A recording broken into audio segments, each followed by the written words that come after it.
Bonjour à tous, en direct du Maroc, où je suis toujours délaissé par l'État français. Je continue mes exercices de style consistant à changer les paroles de chansons de Brassens qui existent déjà.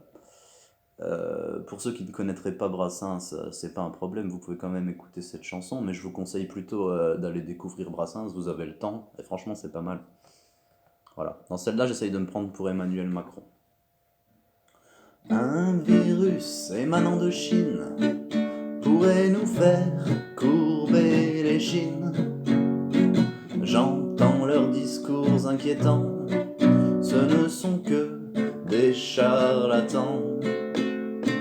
Ils soignent avec des aiguilles une grippe de pacotille.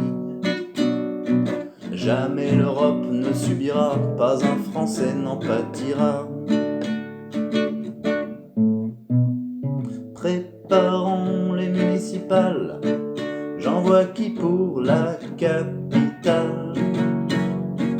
Il paraît qu'il me faut une femme, comment ériger Notre-Dame? Agnès vend bien dans les médias, libérons-la dans l'immédiat. Le ministère de la Santé ne pourra que mieux s'emporter. Les Italiens ferment les classes pour préserver leur populace.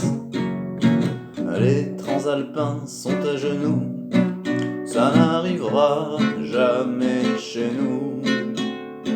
Merde, mes hôpitaux saturent et mes masques sont en rupture.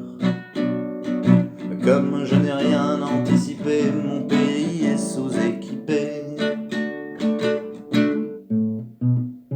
Aux armes françaises et françaises, rappelons-nous la Marseillaise. Marchons ensemble vers la guerre contre ce nouvel adversaire. À ma population grégaire, j'impose les gestes barrières. Français moyen, reste chez toi, tu sauves des vies sous ton toit. Les hospitaliers se démènent, je laisse passer les semaines. Mais l'économie me rappelle à notre croissance éternelle. J'envoie les gosses à leurs études, les parents à leur servitude. Mais j'entends monter très mollo les collapsos écolos.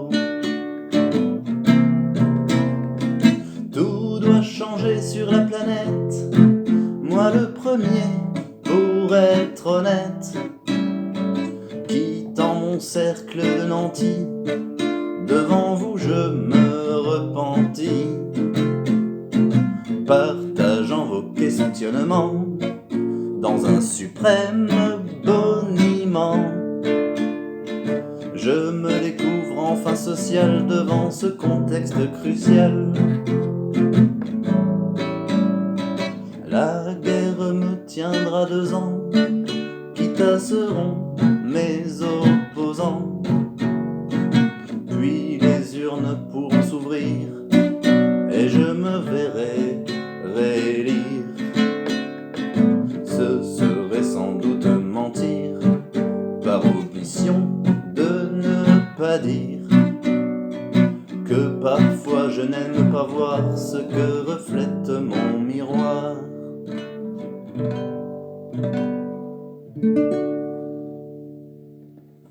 Voilà, sur Histoire de faussaire. Bonne journée.